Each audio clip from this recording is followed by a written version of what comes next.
കോഴിക്കോട് സ്വകാര്യ ആശുപത്രിയിൽ ചികിത്സയിൽ കഴിയുന്ന കണ്ണൂർ തളിപ്പറമ്പ് സ്വദേശിയായ 3.5 വയസ്സുകാരന് അമീബിക് മസ്തിഷ്കജ്വരം സ്ഥിരീകരിച്ചു. പുതുച്ചേരിയിലെ ലാബിൽ നടത്തിയ PCR പരിശോധനയിലാണ് രോഗം സ്ഥിരീകരിച്ചത്. പരിയാരം മെഡിക്കൽ കോളേജിൽ നടത്തിയ പ്രാഥമിക പരിശോധനയിൽ കുട്ടിക്ക് അമീബിക് മസ്തിഷ്കജ്വരം ബാധിച്ചതായി കണ്ടെത്തിയിരുന്നു. കുട്ടി ഇപ്പോൾ വെന്റിലേറ്ററിൽ ചികിത്സയിൽ തുടരുകയാണ്. കുട്ടി മരുന്നുകളോട് പ്രതികരിക്കുന്നുണ്ടെന്നാണ് ഡോക്ടർമാർ അറിയിക്കുന്നത്. കുളിക്കുമ്പോഴും മറ്റും മൂക്കിലെ നേർത്ത തൊലിയിലൂടെയാണ് അമീബ മനുഷ്യ ശരീരത്തിൽ കടക്കുന്നത്. രോഗം തലച്ചോറിനെയാണ് ഗുരുതരമായി ബാധിക്കുന്നത്. അതിനാൽ തന്നെ മരണനിരക്ക് വളരെ കൂടുതലാണ്. രോഗാണു ശരീരത്തിലെത്തിയാൽ രോഗലക്ഷണങ്ങൾ പ്രകടിപ്പിക്കാൻ ഒരാഴ്ചയെടുക്കുമെന്നതും വെല്ലുവിളിയാണ്. അതേസമയം രോഗം ഒരാളിൽ നിന്ന് മറ്റൊരാളിലേക്ക് പകരില്ല എന്ന് വിദഗ്ധർ പറയുന്നുണ്ട്. രോഗാണുബാധ ഉണ്ടായി 1 മുതൽ 9 ദിവസങ്ങൾക്കുള്ളിലാണ് രോഗലക്ഷണങ്ങൾ ഉണ്ടാകുന്നത്.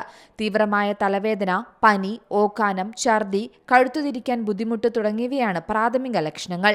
പിന്നീട് ഗുരുതരാവസ്ഥയിലെത്തുമ്പോൾ അപസ്മാരം, ബോധക്ഷയം, ഓർമ്മക്കുറവ് തുടങ്ങിയ ലക്ഷണങ്ങളും ഉണ്ടാവുന്നു. നട്ടെല്ലിൽ നിന്നും സ്രവം കുത്തിയെടുത്ത് പരിശോധിക്കുന്നത് വഴിയാണ് രോഗനിർണയം നടത്തുന്നത്. കെട്ടിക്കിടക്കുന്ന വെള്ളത്തിൽ കുളിക്കുമ്പോൾ ഈ രോഗലക്ഷണങ്ങൾ കണ്ടാൽ ഇക്കാര്യം പറഞ്ഞ് ചികിത്സ തേടേണ്ടതാണെന്നും വിദഗ്ധർ പറയുന്നു. News desk Zee Malayalam news. പുതിയ വാർത്തകളും വിശേഷങ്ങളും ഇനി വിരൽ തുമ്പിൽ. എല്ലാ ഡിജിറ്റൽ പ്ലാറ്റ്ഫോമുകളിലും ഇപ്പോൾ സീ മലയാളം ന്യൂസ് ലഭ്യം.